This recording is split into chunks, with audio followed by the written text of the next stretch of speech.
tengah pesatnya industri fashion, merek lokal semakin mendapatkan perhatian para masyarakat. Dengan desainnya yang simple, kemudian menarik, dan nggak ngebosenin, dan juga harganya yang semakin terjangkau, akhirnya produk-produk fashion lokal bisa bersaing dengan merek-merek dari luar negeri yang kecenderungannya lebih mewah.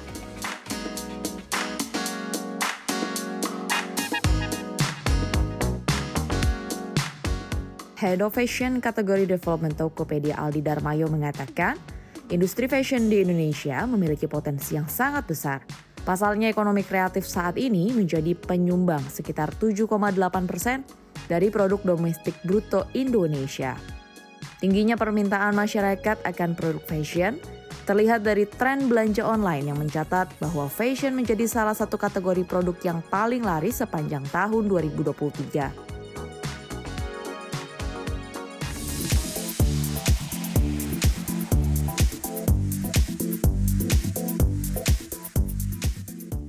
Kalau aku sih lebih sukanya lokal ya, karena harganya terjangkau juga. Terus daripada beli yang KW-KW kan ya, lebih baik belinya yang lokal, udah pasti mantul kualitasnya. Sama sih lokal, karena kan harganya terus gampang ditemuin juga gitu loh. Kalau misalkan luar kan kadang ada yang KW itu kan enggak dulu.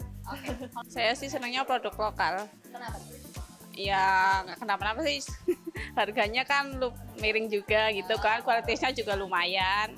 Maksudnya nggak kalah sama yang produk luar gitu. Kalau aku sih lebih lokal karena pertama kan lebih smart budget ya Kak. Jadi lebih pilih prepare yang lokal aja sih.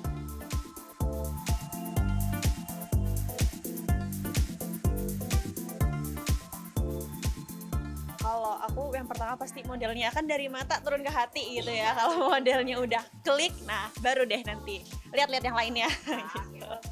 Kalau aku lebih ke model sih, baru habis itu warna, habis itu harga. Karena aku lebih lihat ini tuh cocok nggak sih sama style aku nanti gitu.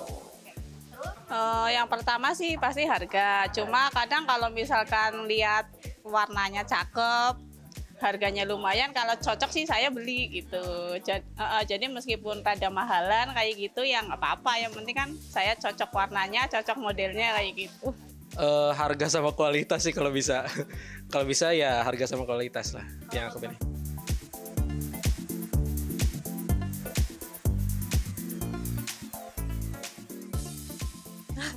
Kalau aku jujur, kalau bisa sih tiap bulan beli satu, kalau bisa gitu ya. Cuma lihat lagi juga trennya kayak gimana. Nggak nentu sih sama, karena kan tetap ikutin tren. Terus pasti kalau misalkan karena kita cewek ya, pasti kalau ada yang lucu dikit beli gitu. Kalau saya nggak pasti ya, kadang meskipun masih cakep kira-kira bosan saya beli. Terus kayak gini misalkan kan kesini beli kado, lihat ada yang cakep beli gitu. Iya nggak pasti. Kalau dompet sih mungkin kayak 2 tahun sekali atau 1 tahun sekali lah. Tapi kalau kayak tas mungkin bisa tergantung juga sih, ada bisa di 6 bulan atau 1 tahun juga kayak gitu.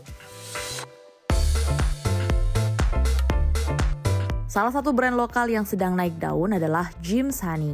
Pada 2014 silam, produk dompet dan tas James Honey dijual via online lewat media sosial. Setelah diterima oleh masyarakat, beberapa tahun terakhir James Honey mulai membuka cabang fisik atau offline store.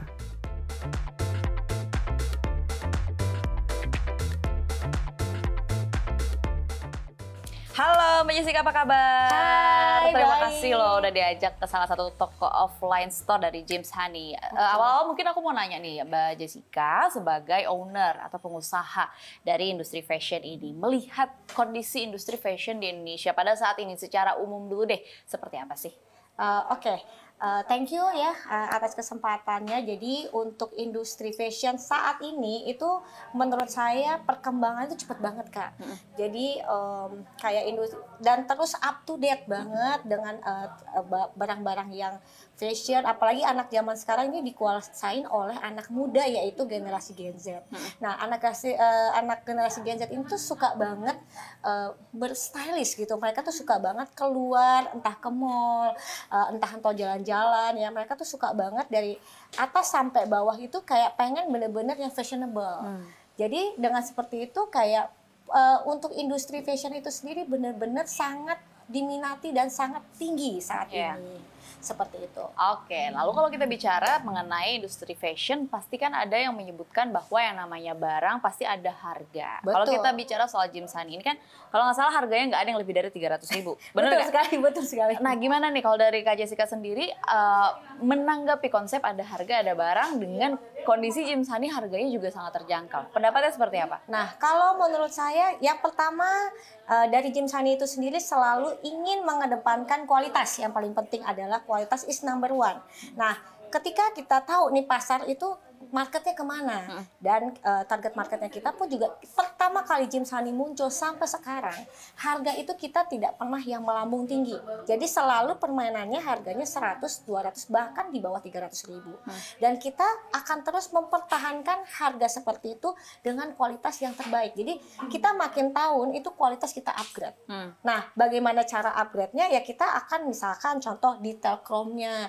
Jadi biasanya kita ada detailnya makin bagus, chrome gold-nya semakin kayak semakin kelihatan mahal seperti itu. Dan karena peminat Jimsani itu makin tahun makin bertambah, karena demand-nya besar itu yang bisa menekankan harga untuk bahan bakunya Jimsani itu sendiri, kualitasnya kita bisa dengan kualitas yang besar kita bisa mendapatkan harga yang makin murah, dan dengan seperti itu kita bisa menjual produk ke masyarakat dengan harga yang masih relatif untuk terjangkau seperti itu, Kak. Oke, nah kan salah satu kalau kita bicara soal kualitas produk ya Mbak Jessica, ini kan ada kaitannya juga dengan harga bahan bakunya itu sendiri. Kaitannya lagi adalah dengan apakah memang sebuah produk ini diproduksi di luar atau di Indonesia.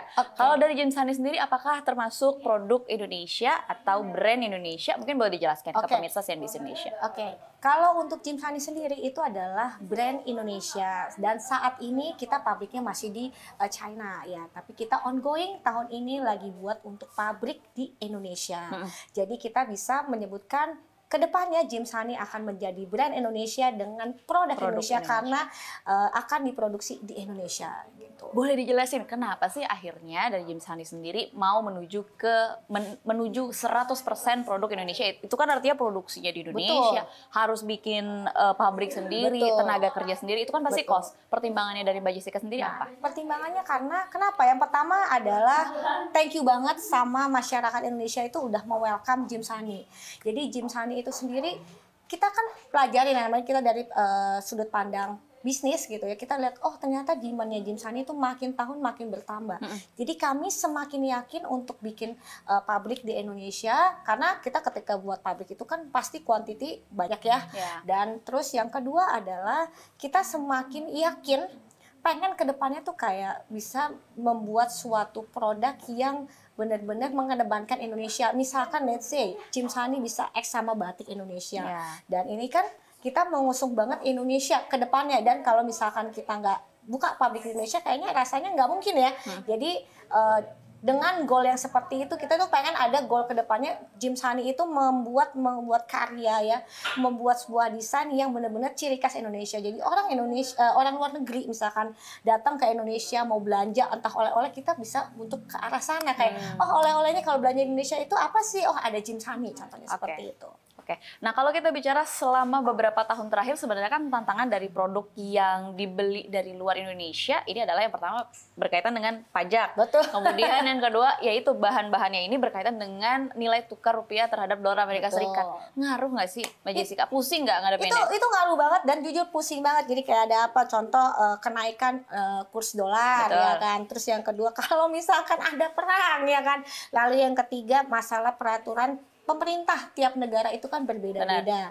Apalagi juga peraturan yang baru kemarin juga di ini sama pemerintah yang soal pembatasan importir. Ya, gitu. Tapi syukur alhamdulillah kalau untuk Jimsani itu sendiri saat ini sudah tidak kena untuk PI inti sendiri, jadi udah aman. Nah itulah salah satu variabel kenapa kita juga pengen bikin pabrik di Indonesia. 100% local. Betul. Oke. Nah setelah ini aku mau ngajak ngobrol Mbak Jessica tapi lebih mendalam terkait dengan produk Jimsani. Tapi kita sambil lihat-lihat dulu boleh? Oke. Boleh ya, kita geser ke sana.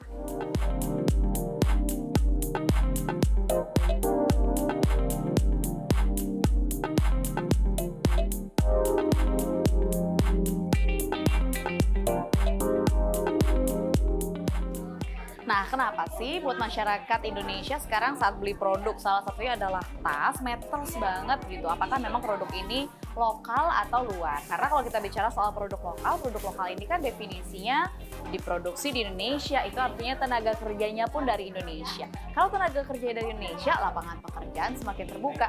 Kalau lapangan pekerjaan semakin terbuka, itu artinya kontribusi ekonominya juga semakin baik untuk Indonesia. Makanya sudah saatnya produk Indonesia atau produk lokal mendapatkan perhatian yang lebih baik dari pemerintah dan juga dari kita sebagai pasar atau pelanggan dari produk-produk ini.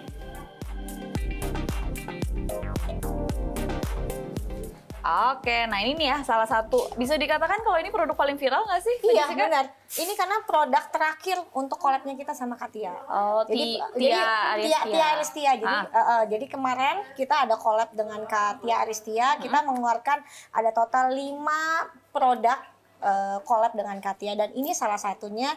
Dan produk ini viral banget, baik itu di online maupun di offline store. Udah habis? Iya, udah banyak yang bolong-bolong ya warnanya ya, udah banyak yang habis. Dan kalau pemirsa juga sempat melihat beberapa online store di Jimsani juga warnanya udah banyak banget yang habis, cepet banget gitu ya habisnya. Iya, betul. Sebenarnya pertanyaannya adalah kaitannya dengan model. Kalau aku melihat ini modelnya tuh sebenarnya lebih ke simple, tapi warnanya juga pastel-pastel gitu ya. Sebenarnya cocok sih memang untuk pasar Indonesia. Pertanyaanku ke Mbak Jessica, dari mana sih dapat inspirasi model? Apakah memang Mbak Jessica sendiri yang menentukan atau sebenarnya ada tim juga? Nah, khusus? jadi sebenarnya kalau kita menentukan model itu, yang pertama kita sudah pasti ada timnya yang mengurusi berbagai macam model. Kenapa? Karena model ini sebenarnya model tas itu banyak banget. Yes. Dan kita pun juga kiblatnya ke internasional. Nah, internasional itu kan kayak fast banget, dan kadang-kadang somehow ke Indonesia tuh suka agak lebih terlambat ya. Jadi kita tuh banyak banget mencari inspirasi dari luar negeri. Dari Eropa misalkan, atau misalnya dari Asia Tenggara, pokoknya dari manapun yang sekiranya oh ini cute, ini lucu, kita bisa mau gimana nih modelnya ya kan.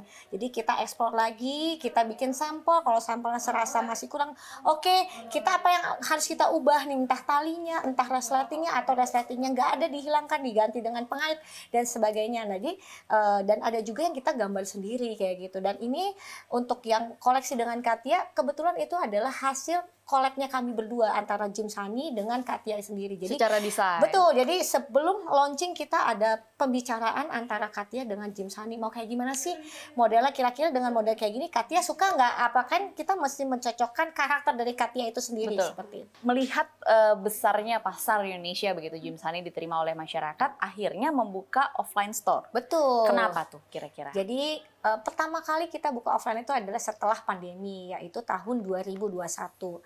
Dan sebenarnya sebelum jauh dari tahun 2021 itu udah banyak banget keinginan dari kami, kayak pengen ya buka offline store, karena banyak banget komen-komentar, kapan Kak buka tokonya, kok nggak biar bisa cobain langsung, karena mau gimana pun juga wanita ketika datang pengen cobain, pengen rasa kayak bagus nggak dengan baju aku ini, kan bener ya, bahannya bisa dipegang, terus kadang-kadang ada yang bisa diselempang tasnya, ada yang di tenteng ya kan, warna, betul, kayak cocok nggak dengan kulit aku misalkan, contohnya seperti itu. Dan banyak banget permintaan request kayak kapan offline store itu dibentuk gitu ya kan, atau dibuka.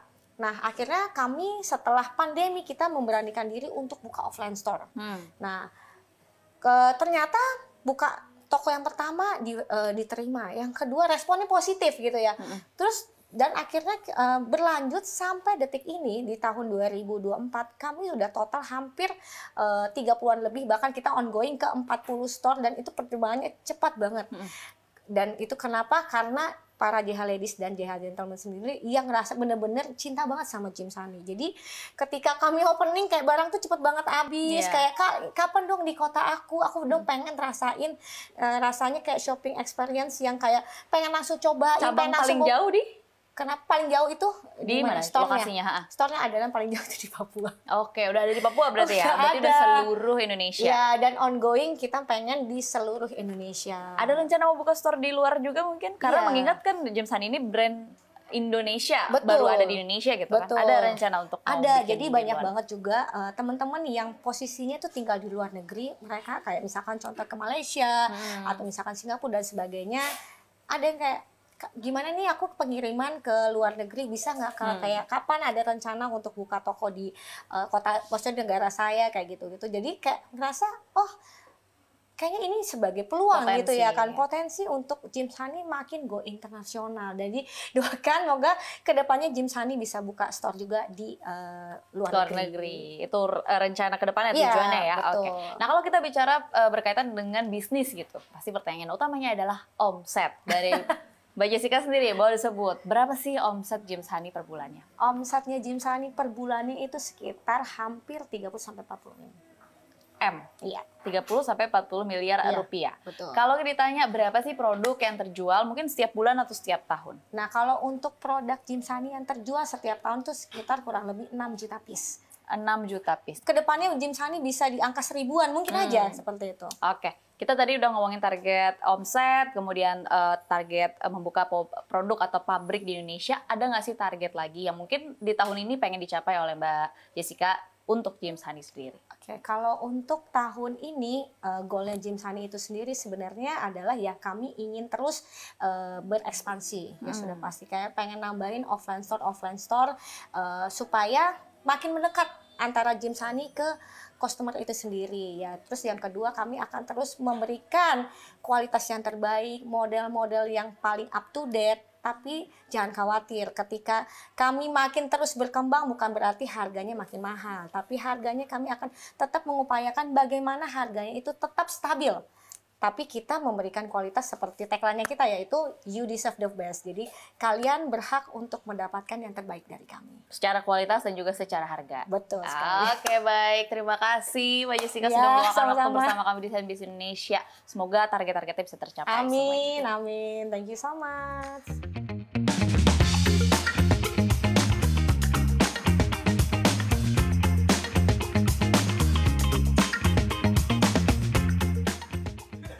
Makasih Mbak. Oke, aku sih pribadi tetap balik lagi ya, prinsipnya belanja pengennya sih tetap produk lokal. Brand lokal iya, tapi produknya juga dipastikan bahwa diproduksi di dalam negeri, mengandalkan tenaga kerja dalam negeri dan nilai ekonominya pun berdampak bagi Indonesia. Dari Jakarta, tim liputan CNBC Indonesia.